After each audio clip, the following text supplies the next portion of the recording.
এই গল্পটি সম্পূর্ণরূপে একটি কাল্পনিক রচনা। গল্পের চরিত্র, স্থান, কাল, পটভূমি এবং ঘটনাবলী লেখকের নিজস্ব সৃজনশীল কল্পনার ফসল অথবা কাল্পনিকভাবে ব্যবহৃত। বাস্তব জীবনের কোনো জীবিত বা মৃত ব্যক্তি, কোনো নির্দিষ্ট স্থান বা প্রকৃত ঘটনার সাথে এই গল্পের কোনো অংশের মিল খুঁজে পাওয়া গেলে তা নিতান্তই কাকতালীয় এবং অনিচ্ছাকৃত, শুধুমাত্র বিনোদনের উদ্দেশ্যে গল্পটি রচিত।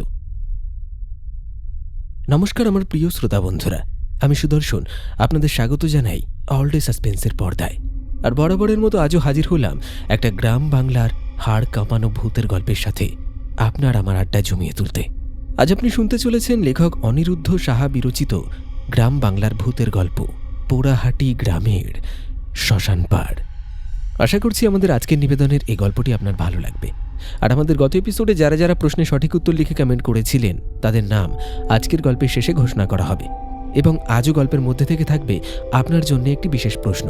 সেই প্রশ্নের সঠিক উত্তর আপনার সম্পূর্ণ নামের সঙ্গে কমেন্ট বক্সে লিখে জানাতে হবে। তাহলে চলুন শুরু করা যাক বেশি কথা না বাড়িয়ে। শুরু হচ্ছে লেখক অনিরুদ্ধ সাহা বিরচিত গ্রাম বাংলার ভূতের গল্প পোড়াহাটি গ্রামের শ্মশান পাড়।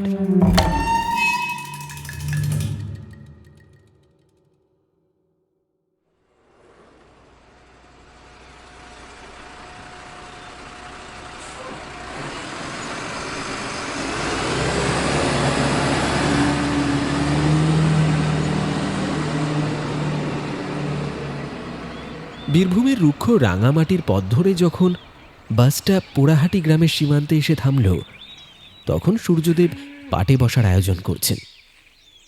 শীতের বিকেল, দিগন্ত বিস্তৃত মাঠের ওপরে ম্লান কমলা রঙের আভা, তার সঙ্গে পাল্লা দিয়ে নামছে হাড় কাঁপানো উত্তরে হাওয়া। শহুরে কোলাহল থেকে বহু দূরে এই প্রত্যন্ত গ্রামটি যেন সময়ের এক অদ্ভুত সন্ধিক্ষণে থমকে দাঁড়িয়ে আছে। অর্ক বাস থেকে নামল। তার গায়ে মোটা জ্যাকেট, চোখে কালো ফ্রেমের চশমা আর পিঠে একটা বড় রুকস্যাক।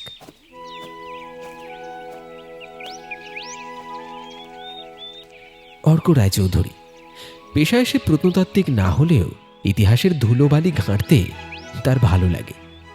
তবে এবার সে নিছক শখের বশে আসেনি, এসেছে একটা অমীমাংসিত রহস্যের টানে।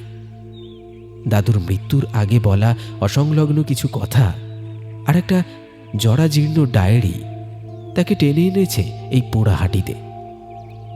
প্রায় 100 বছর আগে এক গভীর রাত্রে তাদের রায়চৌধুরী পরিবার সর্বস্ব ফেলে ভিটে মাটি ত্যাগ করে এই গ্রাম থেকে পালিয়ে গিয়েছিল। কিন্তু কেন, সেই উত্তরটা কেউ জানে না। পরিবারের ইতিহাসে সেই রাতটা একটা বিশাল শূন্যস্থান, একটা মিসিং লিঙ্ক। অর্ক এসেছে সেই শূন্যস্থান পূরণ করতে, তাদের আদি জমিদার বাড়ির ধ্বংসাবশেষ খুঁজে বের করতে।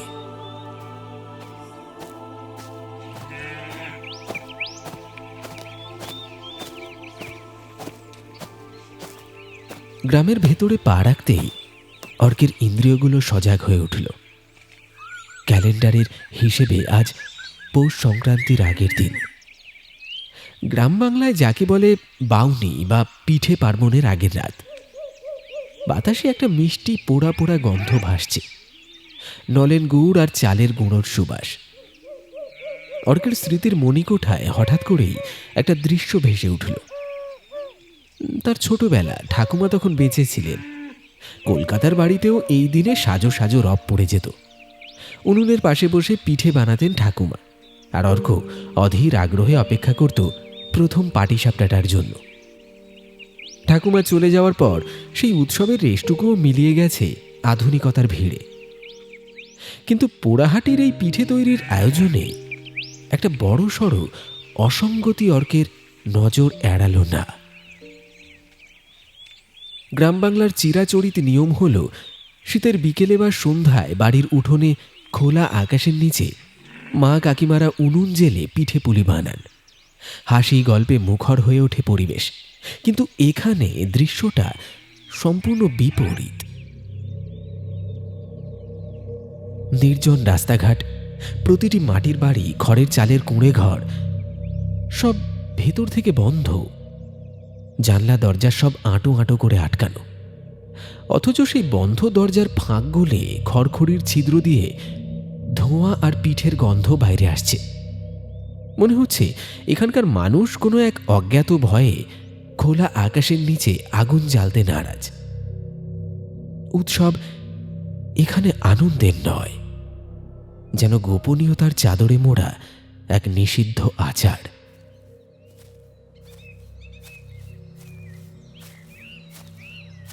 গ্রামের সরু আলপথ ধরে হাঁটতে হাঁটতে অর্ক একজনকে দেখতে পেল। বয়সের ভারে নুজ্জ এক বৃদ্ধ, কাঁধের গামছায় মাথা মুড়িয়ে দ্রুত পায়ে হেঁটে যাচ্ছে। অর্ক তাকে থামালো। এই যে শুনছেন, একটু দাঁড়াবেন?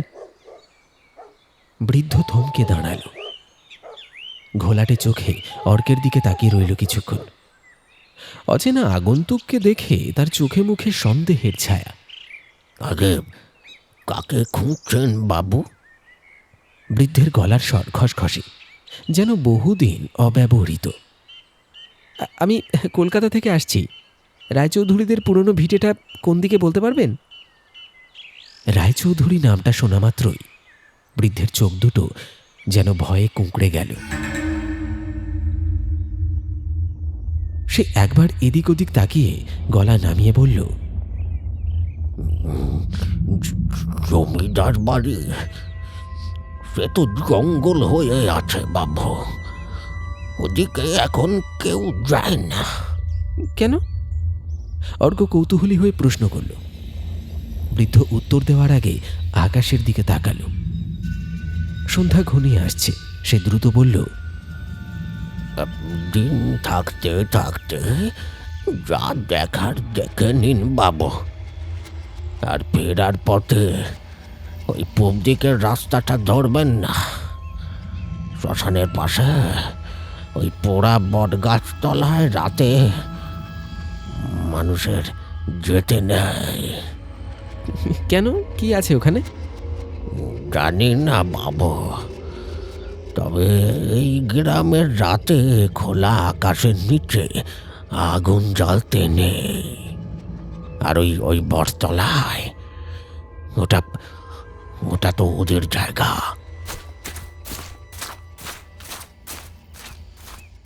কথাটা শেষ না করেই বৃদ্ধ দ্রুত পায়ে মিলিয়ে গেল অন্ধকারের দিকে। অর্ক কিছুক্ষণ সেই দিকে তাকিয়ে রইল। অদ্ভুত গ্রাম, আর অদ্ভুত তার নিয়ম।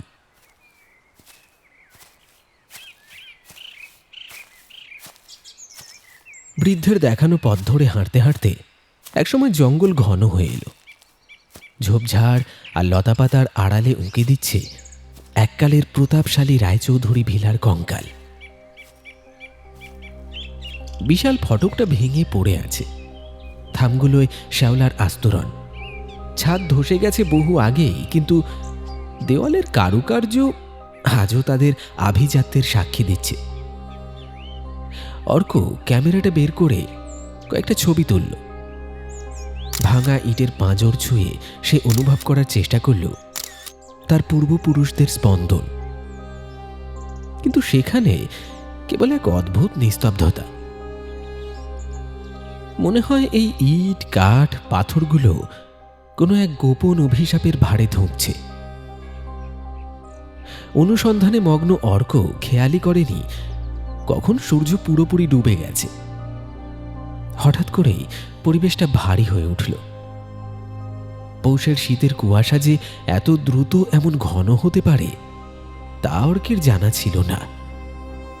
সাদা ধোঁয়ার মতো কুয়াশা চারপাশ থেকে তাকে ঘিরে ধরতে শুরু করল। হাতঘড়ির দিকে তাকিয়ে সে চমকে উঠল। সময় খুব একটা বেশি হয়নি, কিন্তু চারপাশটা দেখে মনে হচ্ছে গভীর রাত।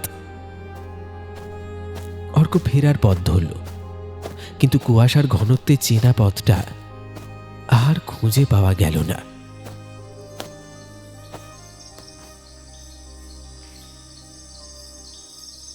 টর্চের আলো জেলে সে এগোতে থাকল, কিন্তু সেই আলো কুয়াশার দেওয়ালে ধাক্কা খেয়ে যেন ফিরে আসছে।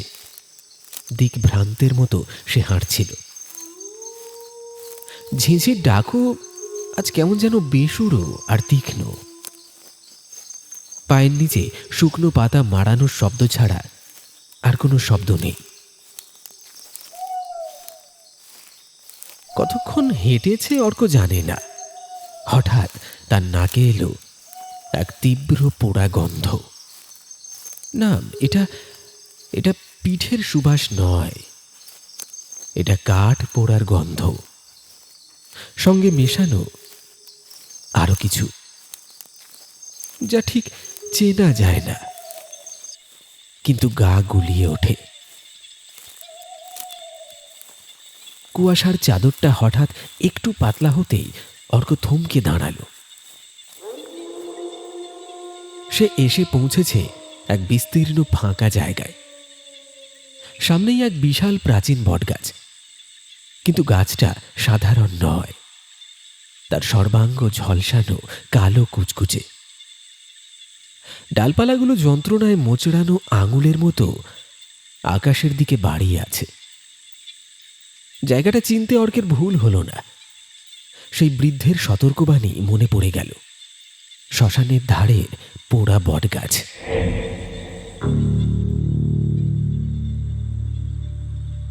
ভয়ে বুকটা ছ্যাঁত করে উঠলেও এক অদম্য কৌতূহল তাকে আচ্ছন্ন করল। কুয়াশার মধ্যে দিয়ে এসে দেখল ওই পোড়া বটগাছের ঠিক নিচেই শ্মশানের এক কোণে টিম টিম করে আগুন জ্বলছে। একটা জরাজীর্ণ মাটির চালা ঘর, অনেকটা গ্রামের ছোট চায়ের দোকানের মতো। কিন্তু এই গহীন শ্মশানে এই ভর সন্ধেবেলা করে দোকান। আগুনটা খুব অদ্ভুত, ধিকি ধিকি জ্বলছে, কিন্তু তার কোনো শিখা নেই। যেন যেন আছে কেবল এক রক্তিম আভা। আর সেই আলোয় দেখা যাচ্ছে দোকানের ঝাঁপটা আধ খোলা। ভেতরে কি কেউ আছে, নাকি পুরোটাই তার মনের ভ্রম? এই শীতের রাতেও অর্কের কপালে বিন্দু বিন্দু ঘাম জমল। ফিরে যাওয়ার রাস্তাটা এই মুহূর্তে তার জানা নেই। একমাত্র ওই আলোটুকুই এখন এই অন্ধকারের মধ্যে দৃশ্যমান। একটা অজানা আকর্ষণে বা হয়তো নিয়তির টানে অর্ক পা বাড়ালো সেই দোকানটার দিকে।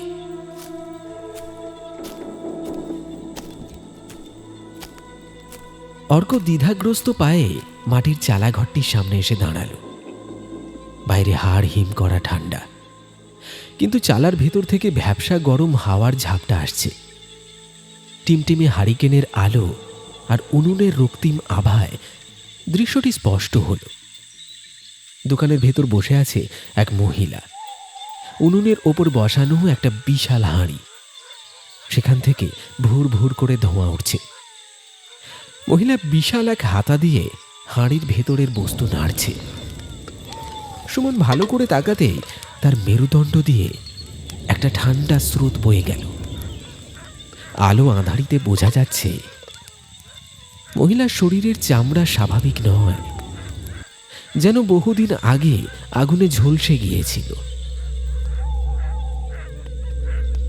তারপর সেই পোড়া চামড়া কুঁচকে গলে আর ঝুলে পড়ে হাড়ের ওপর লেগে আছে।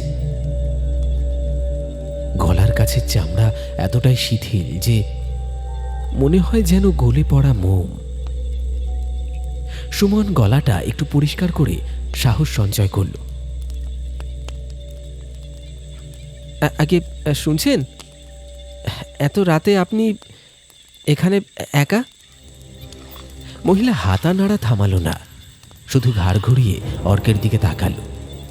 সেই কুটোরগত চোখের দৃষ্টিতে এমন কিছু ছিল যা অর্ককে নিমেষে স্থবির করে দিল। অর্ক আবার বলল, গ্রামে শুনলাম সন্ধ্যের পর এদিকটায় কেউ আসে না, সবাই কেমন ভয় পায়। আর আপনি এই শ্মশানের ধারে কি করছেন? মহিলা এবার হাতটা নামিয়ে রাখল। তার ঝলসানো মুখে হঠাৎ এক অদ্ভুত হাসি ফুটে উঠল। সে হাসি সাধারণ নয়, যেন কত যুগ কত শতাব্দী ধরে সে এই মুহূর্তটির জন্যই অপেক্ষা করছিল। হাসিটা তার পোড়া চামড়ার ভাঁজে ভাঁজে ছড়িয়ে পড়ল এক বীভৎস জ্যামিতিতে। সে ফিস ফিস করে বলল, ভয় তা লোকে তো পাবেই, কিন্তু তুই তুই কেন ভয় পাবি? রায়বাড়ির ছেলে না তুই? গায়ের গন্ধে চিনেছি বাপ, রক্ত কথা বলে যে। অর্ক চমকে উঠল। এই নির্জন পরিত্যক্ত জায়গায় এই অদ্ভুত দর্শন মহিলা তাকে চিনল কি করে?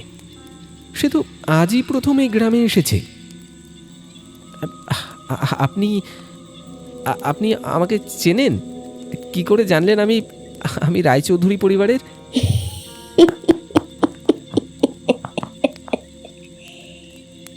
মহিলা খিকখিক করে হেসে উঠল, যেন অর্কের বিস্ময় তাকে খুব আনন্দ দিয়েছে। চিনব না? এই মাটি, এই বাতাস, সবাই সবাইকে চেনে। আয় বাবা, ভেতরে আয়। বাড়ির ছেলে, বাড়ি ফিরেছিস, মুখে কিছু দিবি না? অর্ক সম্মোহিতের মতো ধীর পায়ে ভেতরে ঢুকল।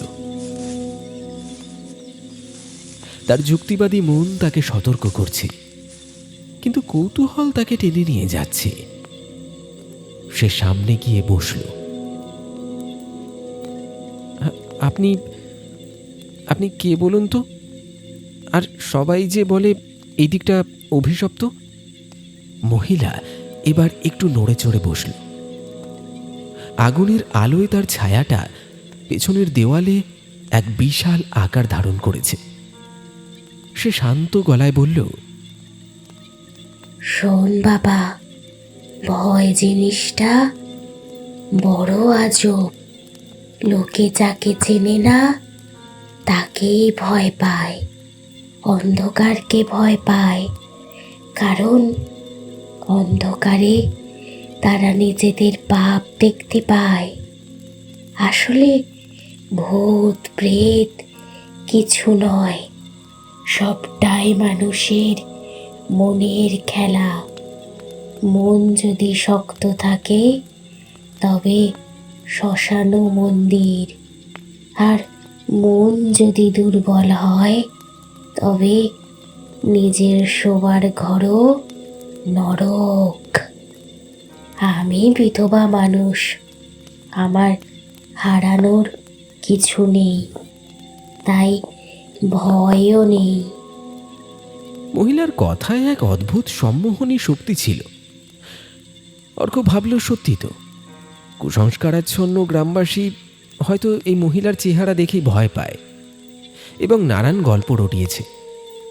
মহিলা এবার গলাটা নামিয়ে একটু গোপন কথা বলার ভঙ্গিতে ঝুঁকে এলো।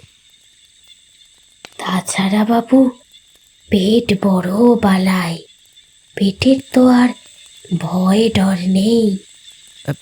মানে? সুমন জিজ্ঞাসা করল। মহিলা চারপাশটা একবার দেখে নিয়ে ফিস ফিস করে বলল, গ্রামের খবর রাখিস? শীতের শুরুতে জরা জ্বর এসেছে গায়ে, ওই যে উত্তরের হাওয়ার সাথে আসে। বুড়ো বুড়িগুলো সব টপাটপ মরছে। আজকাল রোজই 2-4টে লাশ আসে এই শ্মশানে। শ্মশান যাত্রীরা সারা রাত শীতে কাঁপে, তাদের একটু আরাম দিতে হয় না? অর্ক ভুঁড়ো কুঁচকে তাকালো।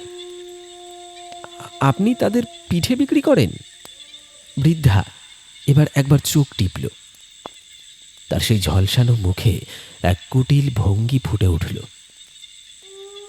আরে ধুর বোকা ছেলে, পিঠে তো লোক দেখানো। আসলে কি বেচি জানিস? রস, খেজুরের রস।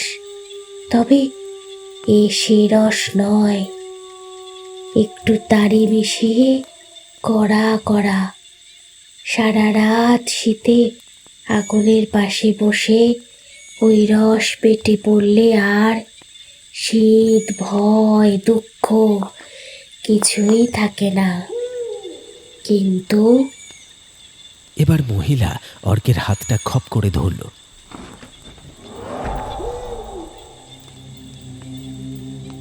তার হাতটা বরফের মতো ঠান্ডা, অথচ খসখসে।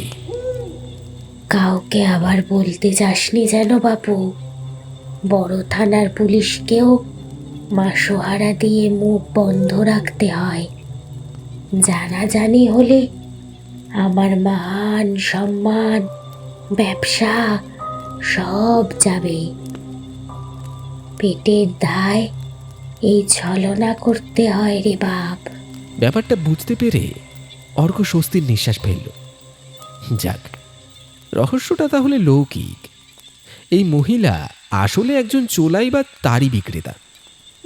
শ্মশানের ভৌতিক পরিবেশ আর পিঠের দোকানের আড়ালে সে তার অবৈধ ব্যবসা চালায়। গ্রামের লোক ভয়েই আসে না, সেটাই তার রক্ষা কবচ।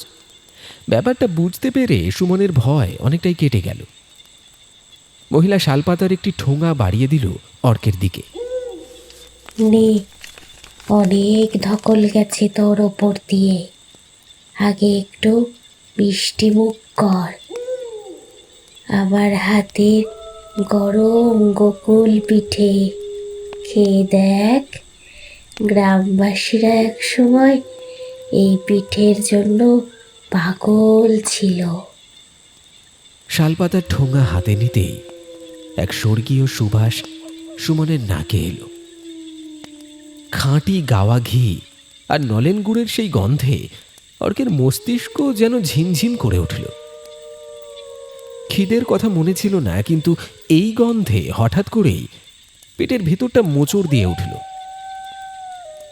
পিঠেগুলো রসে টলটল করছে, ওপরে ক্ষীরের প্রলেপ।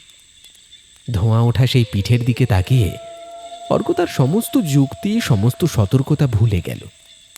মনে হলো এই পিঠে খাওয়ার জন্যই তো সে যেন এ তল্লাটে পাড়ি দিয়েছে। মুহূর্তের জন্য সে ভুলে গেল সে কোথায় বসে আছে, কিংবা তার সামনে বসে থাকা এই রহস্যময়ী নারী আসলে কে। একটা অদ্ভুত তৃপ্তি তাকে গ্রাস করল। মনের অজান্তেই অর্ক প্রশ্ন করে বসল, এত সুস্বাদু পিঠে এ তো সাধারণ হাতের কাজ নয়। কার কাছে শিখেছেন এই জাদু?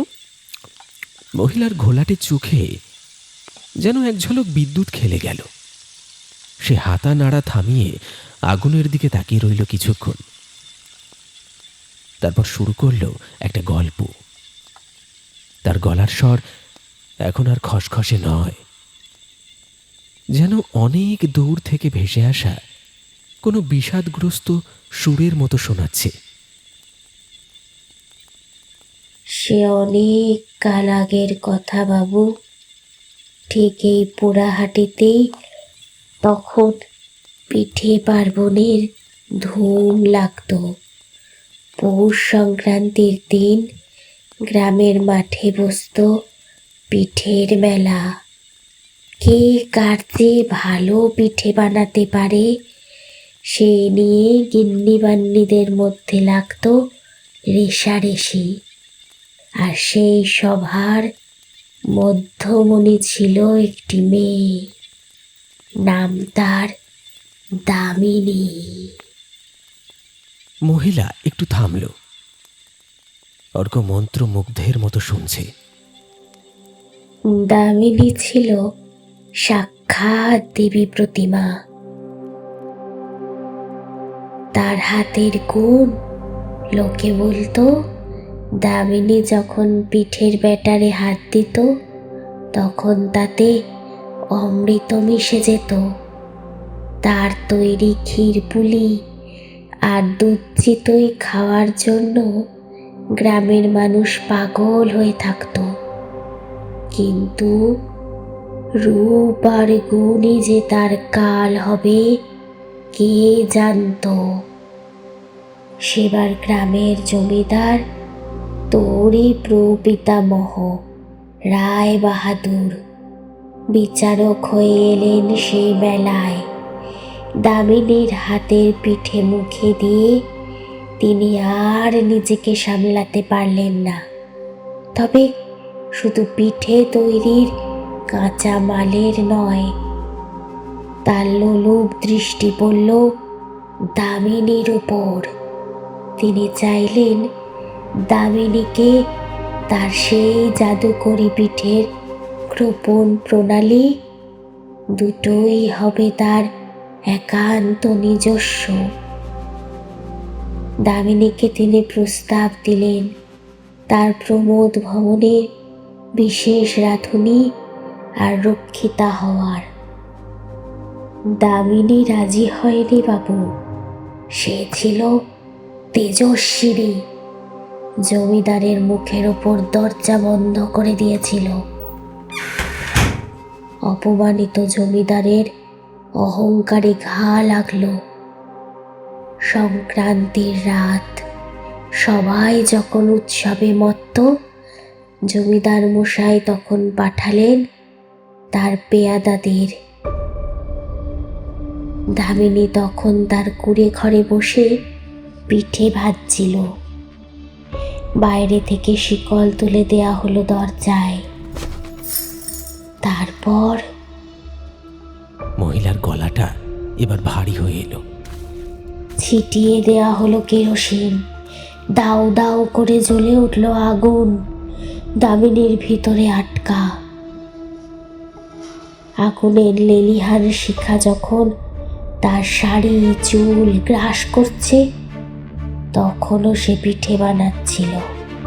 সে জানতো এ তার শেষ রান্না।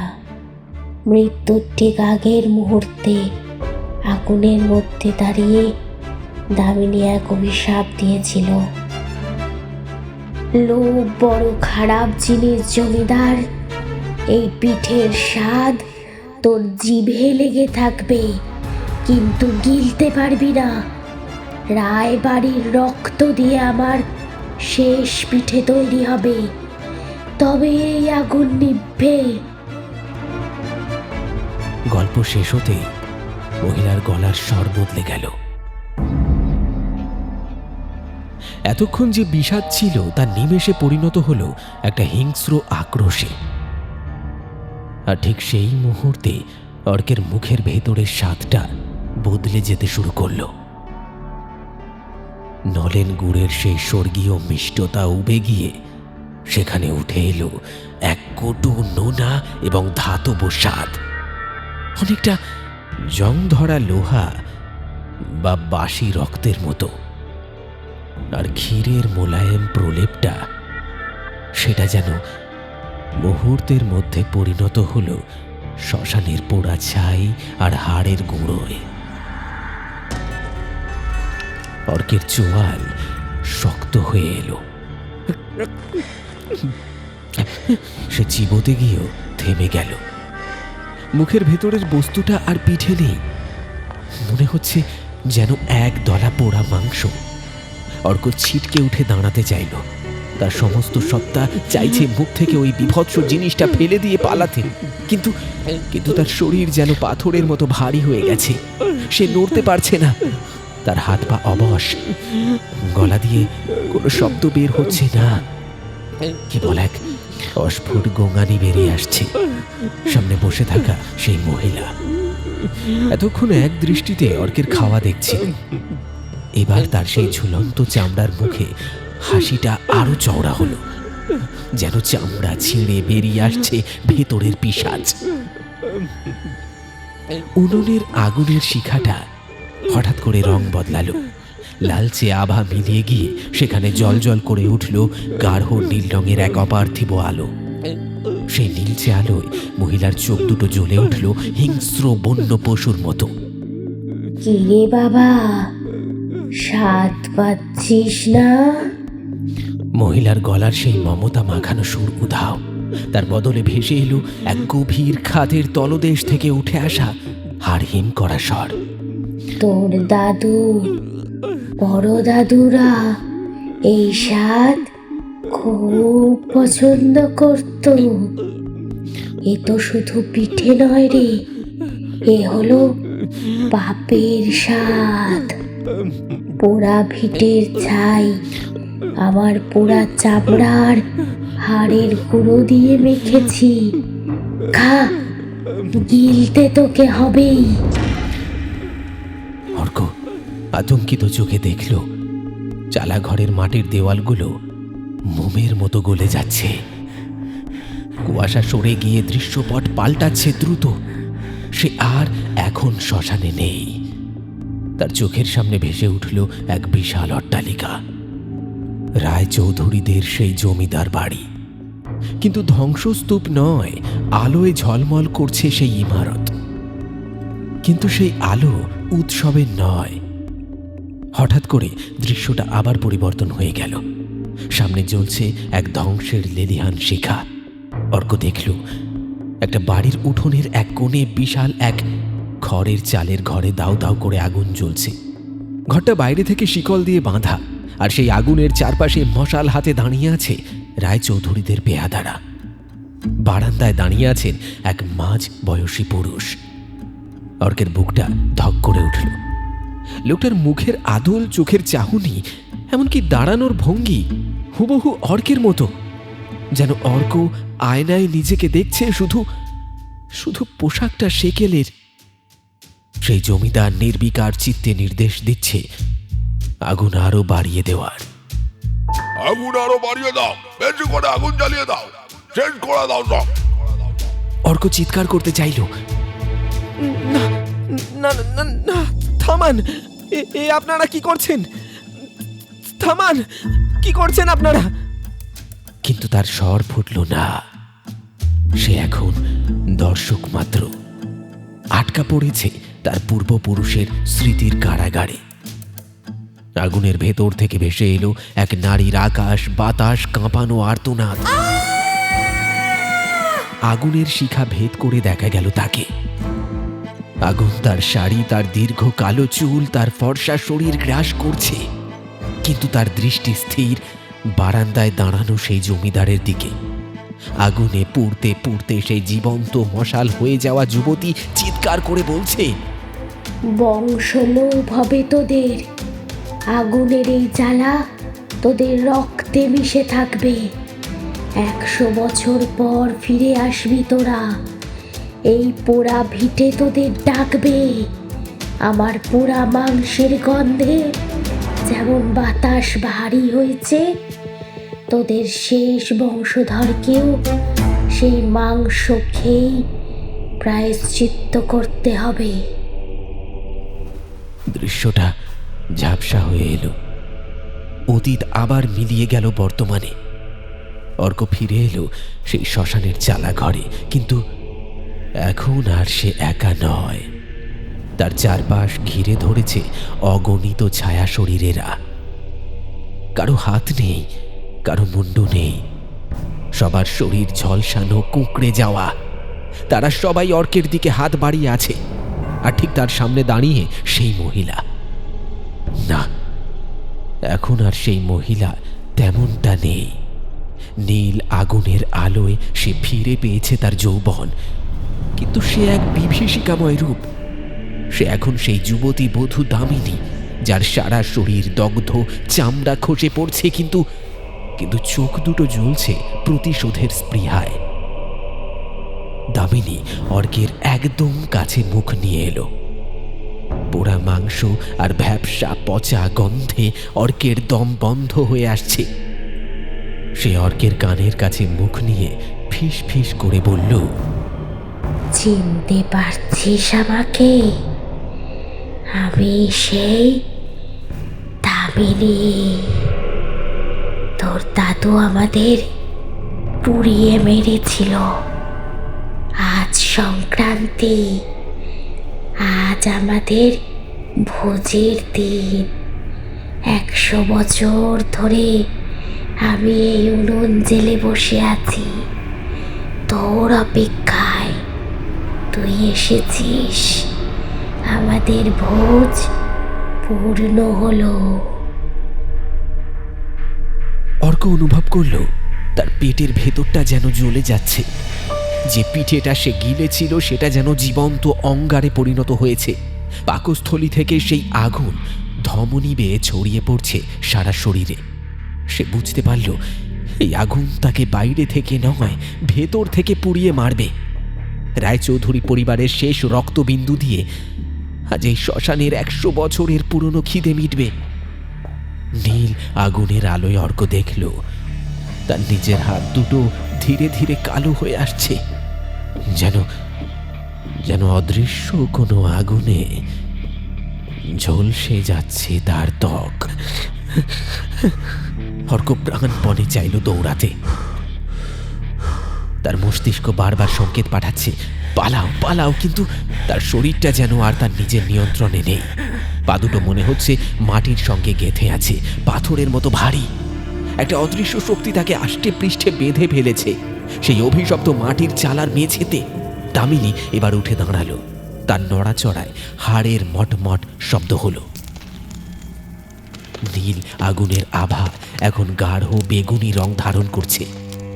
সেই ভুতুড়ে আলোয় অর্ক দেখল এক হাড় হিম করা দৃশ্য। দামিনীর শরীর থেকে পোড়া চামড়াগুলো খসে খসে পড়তে শুরু করেছে। শুকনো ছালের মতো চামড়া খসে বেরিয়ে আসছে, দগদগে লাল মাংস আর কালচে হাড়। কিন্তু তার চোখে মুখে কোনো যন্ত্রণার লেশ মাত্র নেই, বরং আছে এক পৈশাচিক উল্লাস। সে ফিসফিস করে বলল, কিন্তু সেই স্বর যেন বজ্রের মতো বাজল অর্কের কানে। সেদিন বড় শখ ছিল রে বাবু, পিঠের ভিতরে ক্ষীরের পুর ভরব, কিন্তু তার আগেই আগুন আমাকে খেয়ে নিল। আমার স্বাদ অপূর্ণই থেকে গেল। দামিনী এবার ঝুঁকে এলো অর্কের মুখের ওপর। তার গায়ের পোড়া গন্ধে অর্কের নাড়ি ভুঁড়ি উল্টে আসার জোগাড়।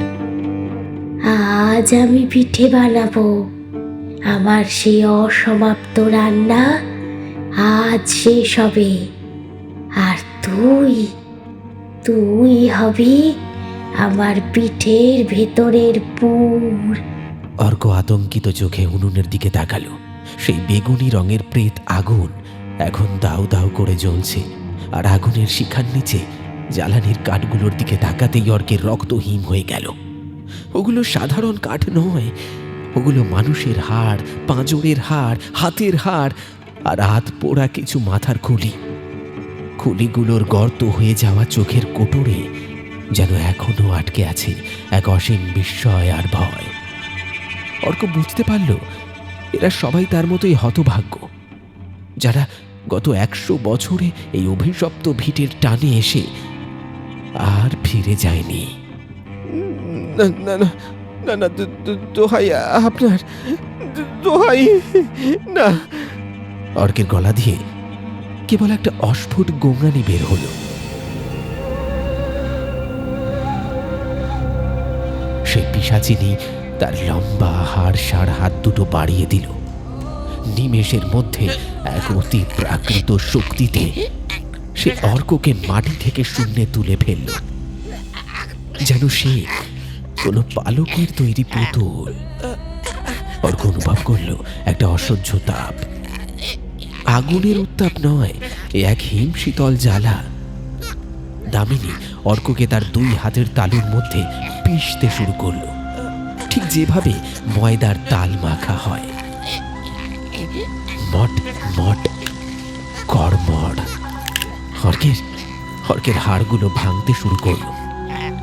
প্রথমে পাঁজরের হাড়, তারপর কাঁধের। অসহ্য যন্ত্রণায় অর্ক চিৎকার করতে চাইল, কিন্তু তার গলার স্বর রুদ্ধ হয়ে এলো। অদ্ভুতভাবে হাড়গুলো গুঁড়ো হয়ে গেলেও সে মারা গেল না। কোনো এক পিশাচ মন্ত্র বলে তার চেতনাকে জাগিয়ে রাখা হয়েছে, যাতে সে প্রতিটা মুহূর্তের যন্ত্রণা অনুভব করতে পারে। তার শরীরটা দুমড়ে মুচড়ে এক কদাকার মাংসপিণ্ডে পরিণত হলো, কিন্তু তার প্রাণ পাখিটা ছটফট করতে থাকলো সেই ধ্বংসস্তূপের ভেতরে। দামিনী খিকখিক করে হাসতে হাসতে বলল,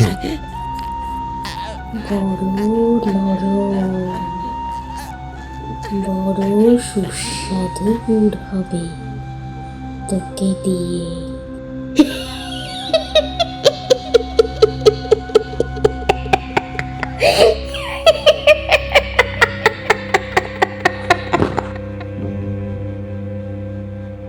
পাশে রাখা ছিল একটা বিশাল গামলা, তাতে রাখা ছাই রঙা একটা মণ্ড, যেন কাদা আর ছাই মেশানো একটা ময়দার তাল। দামিনী সেই মণ্ডটা নিয়ে অর্কের দুমড়ে যাওয়া শরীরের ওপর লেপে দিতে শুরু করলো। অর্ক দেখল অন্ধকার নেমে আসছে তার চোখের সামনে। একটু একটু করে তাকে মুড়িয়ে দেওয়া হচ্ছে সেই কদাকার খোলসের ভেতরে। সে এখন আর মানুষ নয়, সে এখন কেবলই একটা রান্নার উপকরণ। সর্বশেষ যে দৃশ্যটা অর্ক দেখল তা হলো দামিনীর লোলুপ দৃষ্টি আর উনুনের ওপর বসানো বিশাল হাঁড়ির ফুটন্ত জল থেকে ওঠা বাষ্প। তাকে সেই পিঠের খোলসে মুড়ে ছুঁড়ে দেওয়া হলো হাঁড়ির অন্ধকারে।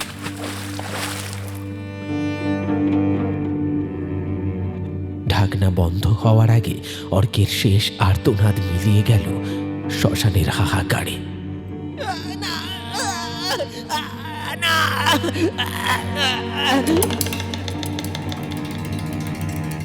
আর সেই সঙ্গে মিশে গেল ফুটন্ত জলের টকবক শব্দ।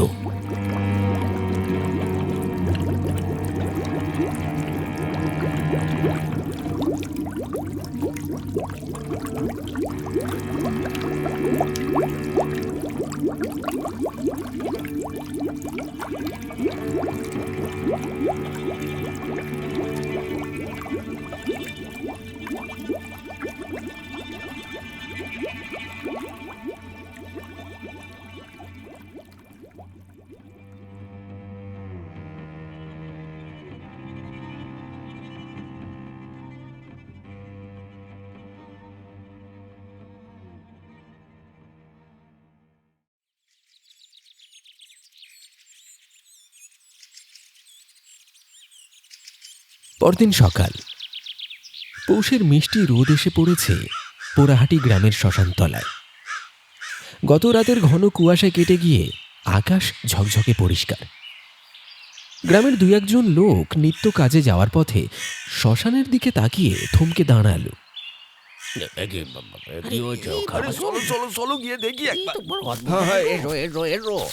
কোথায় সেই চালাঘর, কোথায় সেই আগুনের কুণ্ড?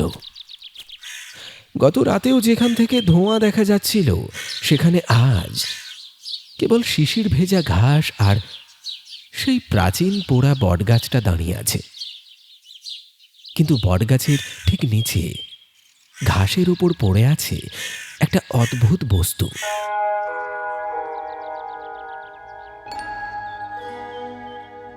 বিশাল আকৃতির একটা পিঠে, সাধারণ পিঠের চেয়ে বহুগুণ বড়, বেঢপ আকারের। আর সেটা থেকে তখনও ভাপ বের হচ্ছে, যেন সদ্য উনুন থেকে নামানো হয়েছে। রোদের আলোয় পিঠেটা অদ্ভুত সাদা দেখাচ্ছে, কিন্তু তার গা থেকে বের হচ্ছে একটা বুনো পোড়া গন্ধ। গ্রামেরই একটা নেড়ি কুকুর শীতের সকালে খাবারের খোঁজে ঘুরতে ঘুরতে গন্ধ পেয়ে সেখানে এসে জুটল।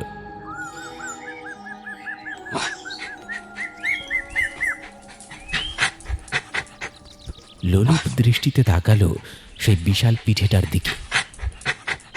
আশেপাশে কেউ নেই দেখে কুকুরটা এগিয়ে গেল। গরম পিঠের লোভে সে একটা মস্ত কামড় বসালো পিঠেটার মাঝ বরাবর।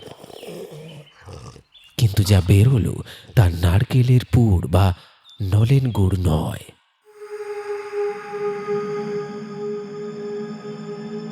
কুকুরের দাঁত বসতে পিঠে সাদা খোলস ভেদ করে ফিনকি দিয়ে বেরিয়ে এলো টাটকা লাল রক্ত। রক্তের স্রোত ঘাস ভিজিয়ে গড়িয়ে পড়ল মাটিতে। কুকুরটা ভয় পেয়ে পিছিয়ে এলো। তার মুখে লেগে আছে সেই রক্ত মাখা পিঠের অংশ। সে গিলে ফেলার চেষ্টা করতে বিষম খেল।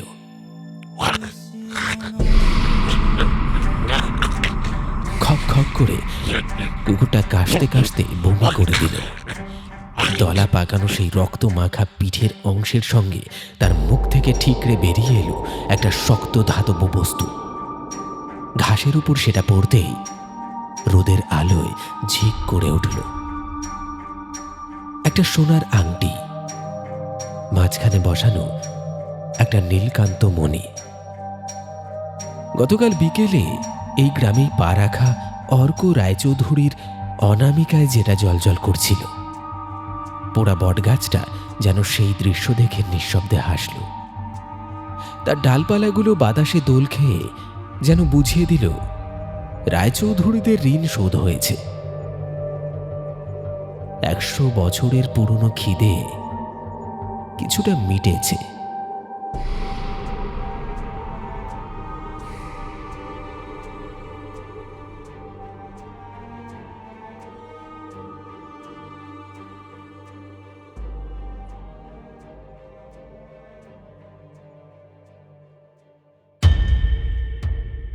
শুনলেন পোড়াহাটি গ্রামের শ্মশান পাড়। আমাদের আজকের নিবেদনের এই গল্পটি যদি আপনার ভালো লেগে থাকে, আর যদি এখনও পর্যন্ত চ্যানেলটি সাবস্ক্রাইব না করে থাকেন, তাহলে দেরি কিসের? ভিডিওতে একটি লাইক দিয়ে চ্যানেলটি সাবস্ক্রাইব করতে ভুলবেন না। সঙ্গে বেল নোটিফিকেশন অন করে রাখুন, যাতে আগামীতে আসা একের পর এক গ্রাম বাংলার রোমাঞ্চকর গল্পগুলি আপনার কাছে সবার আগে পৌঁছে যায়। যেমনটা গল্পের শুরুতে বলেছিলাম, আজও গল্পের মধ্যে থেকে থাকছে আপনার জন্য একটি বিশেষ প্রশ্ন। আচ্ছা বলুন তো, আমাদের আজকের এই গল্পে অর্ক পোড়াহাটি গ্রামে কোন দিন এসেছিল? যদি আপনি মনোযোগ সহকারে সম্পূর্ণ গল্পটি শুনে থাকেন, তাহলে আশা করব প্রশ্নের সঠিক উত্তর আপনার সম্পূর্ণ নামের সঙ্গে কমেন্ট বক্সে লিখে জানাবেন। তাহলে চলুন একবার দেখে নেওয়া যাক আমাদের গত এপিসোডের সঠিক প্রশ্নের উত্তর দিয়ে কারা কারা কমেন্ট করেছিলেন।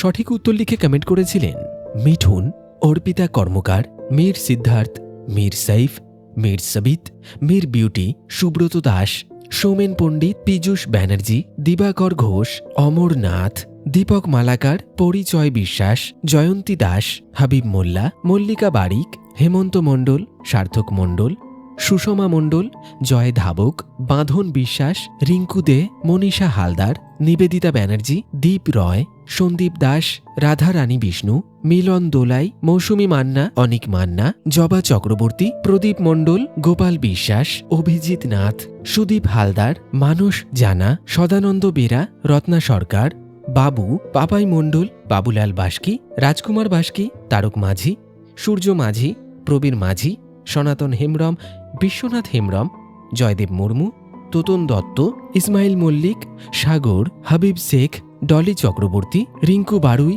শৈলেশ, মধু, সৌরভ, রনি, যোগা, রাহুল, প্রশান, সমর ধারা, সৌমেন দে, রীনা বাঝার, বিকাশ মণ্ডল, বাপন দাস, স্বস্তিকা ভৌমিক, পায়েল মোদক, বিজয় মণ্ডল, আশিয়া দাস জজ, জামাল উদ্দিন মণ্ডল এবং মুন্না রুই দাস। আপনাদের প্রত্যেককে অনেক অনেক ধন্যবাদ জানাই আমাদের সঙ্গে জুড়ে থাকার জন্য। আমরা আগামীতেও আপনাদের মধ্যে থেকে বাছাই করা আপনাদের নাম দিয়ে গল্প নিয়ে আসতে চলেছি, তাই আমাদের সঙ্গে থাকুন। দেখা হবে খুব শীঘ্রই একটা হাড় কাঁপানো ভূতের গল্পের সঙ্গে, যে গল্পের চরিত্রে থাকবে আপনার নাম। বিদায় নিচ্ছি আজকের মতো। সকলে খুব ভালো থাকবেন, সুস্থ থাকবেন। ধন্যবাদ।